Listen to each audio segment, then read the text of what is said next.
All right, but we want to get to our big story now, and that's how coronavirus is affecting other aspects of life, specifically your money. So first, due to corona panic, the markets were down. And then this week, the Feds slashed interest rates. So now the markets are back up, even more still, after Joe Biden's big wins on Super Tuesday. So from your mortgage to your student loans to investments you have or could make, what should you do? So for answers, we turned to someone who is smarter than I am.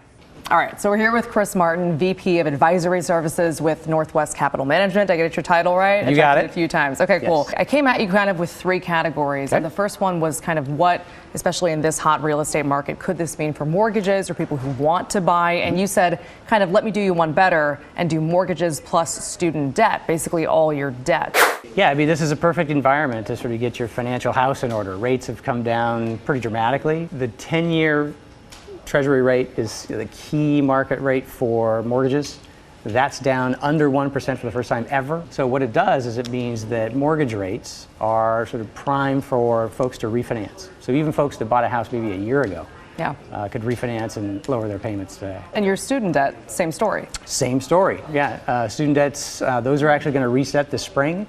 So, and they are again pegged to the 10-year, so you're going to have an impact there that should be beneficial for most folks that have student debt.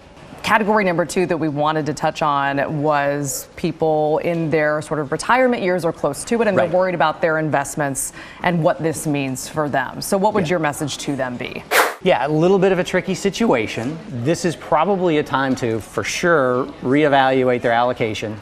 Don't panic, but take a new assessment of how they're currently allocated. Do they have too much exposure to stocks? For folks that are really approaching retirement, you're probably thinking you shouldn't have probably more than 50% of your portfolio exposed to stocks.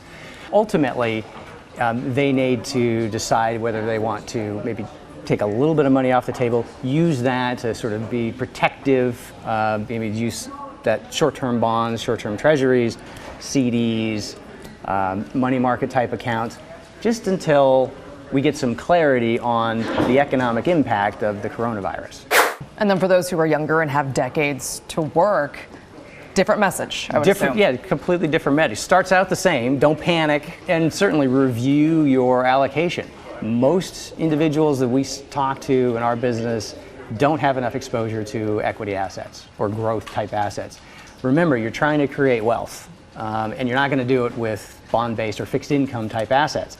So in this environment, most individuals should probably have something 80 to 90% of their portfolio exposed to stocks. Now that's tough in an environment like this. Because sounds so big. Yeah, because it makes you really concerned and you see these drops daily or whatever. And because you have so many years until retirement, you can actually take and handle that volatility, whereas folks that are really close to retirement just don't have the time. Don't you guys love those cheesy stock photos? They're so intense. They're so natural. All right, seriously, big thanks to Chris Martin and to Northwest Capital Management. And they're not paying us to say that. They just helped us out with this story. We'll have more from our chat at kgw.com and on our YouTube page.